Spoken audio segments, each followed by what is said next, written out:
everybody. I thought I'd try my hand at a cookery segment today, which is completely unlike me.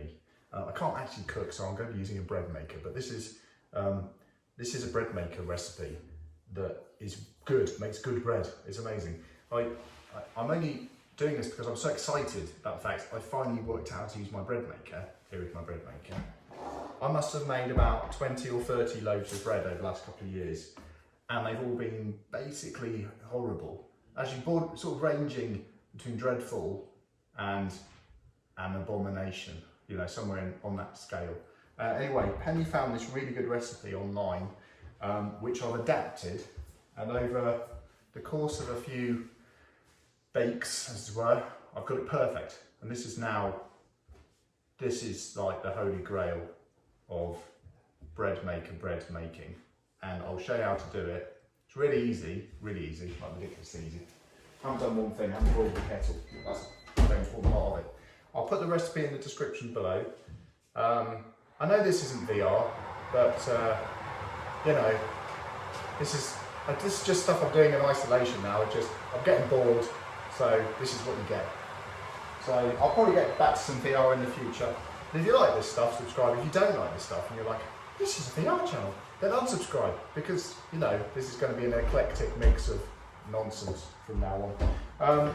Okay, so first things first, what you want to do is get all your wet stuff in there, right? So you need, first of all, it's useful to have these little cup measuring things. So I'm using a kind of American style method, which is based on volume rather than weight. So they use a concept of cups, right? So I've got these things that are called cups. But the thing about volume versus weight is, generally speaking, you know, you can use, that's a cup, but you can get like a teacup, that's also a cup. A small mug is roughly a cup. So a cup is a cup. So if you have like a cup of one thing and a cup of another thing, the volumes are similar, you know, it's comparable volumes. Anyway, moving on. Water. So just water straight out the tap. Now water's pretty cold, you just need 1 cup of water.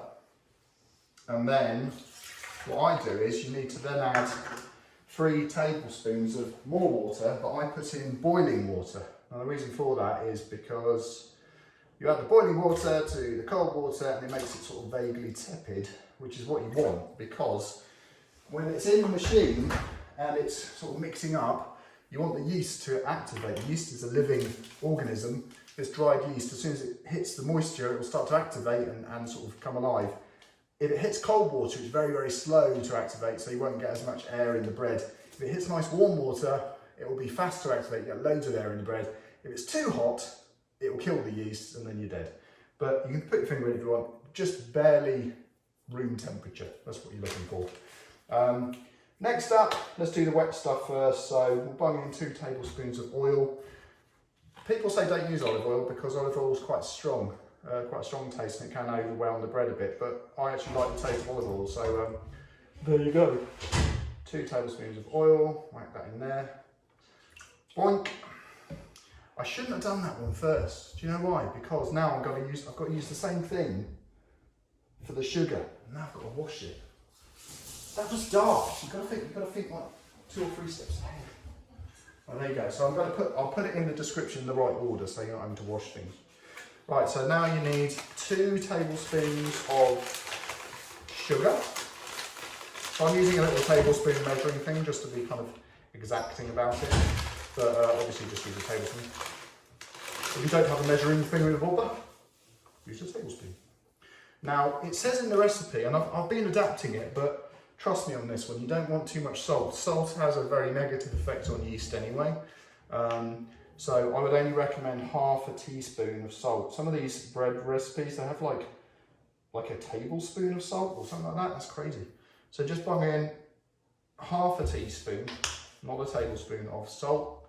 So I've got my oil in there, I've got the water in there.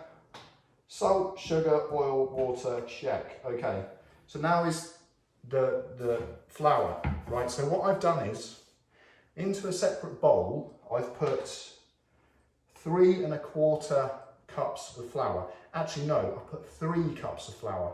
Now what you do is, people talk about like sieving and stuff. Don't ever sieve, ever again. Put it in a bowl, get a whisk, and just whisk it. Whisking is less messy, it does exactly the same thing. It's actually a lot faster as well, and a hell of a lot less flour gets everywhere.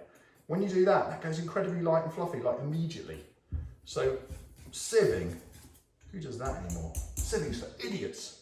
So I need 3 1/4 cups of flour. I've only put 3 cups of flour in there, but because I've whisked it, it will make the flour less dense. So we should be able to get at least 3 1/4 cups out of that. So 3 1/4 cups, nice and level. Well, that's not the right one. That's a 1/2 cup. That would have been a disaster. Hold on.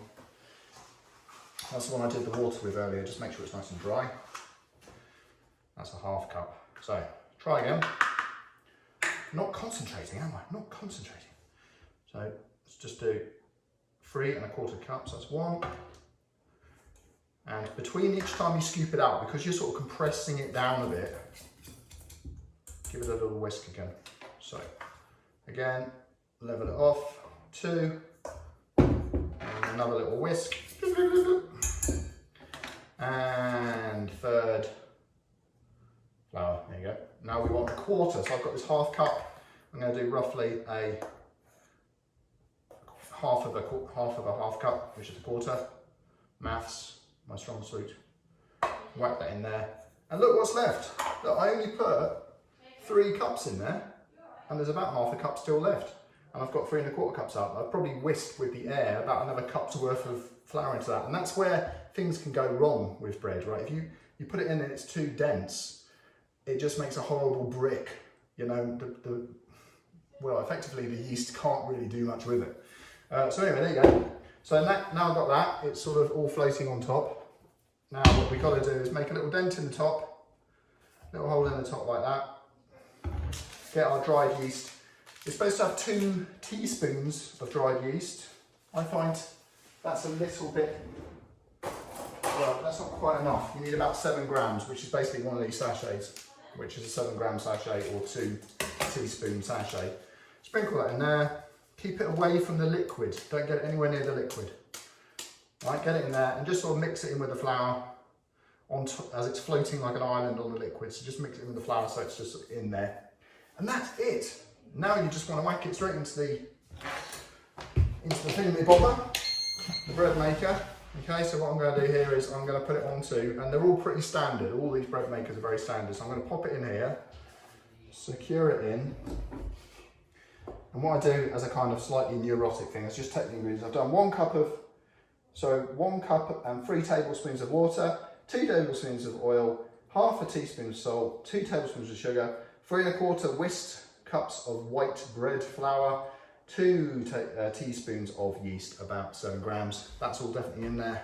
Now what we want to do is put it on basic white bread, so basic red bread.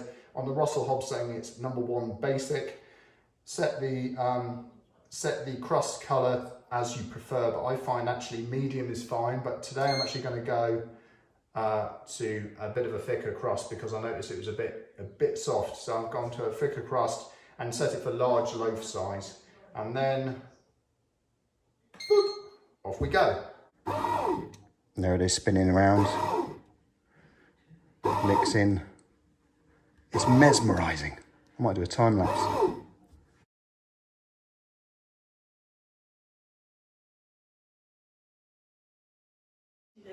An eternity later, 3 hours and 20-ish minutes later, and that little blob of dough has grown into a mighty loaf.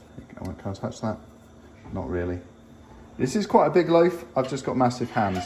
So, Penny, can I have your hands for cooking? Penny's cooking. Let me just try and get this out. There we go. There you go. So, for reference, here's some sunglasses. Right. The greatest bread you can get out of a bread maker. It's great. You have to trust me on that. Smell-o-vision, scratch and sniff panel 1. Bread.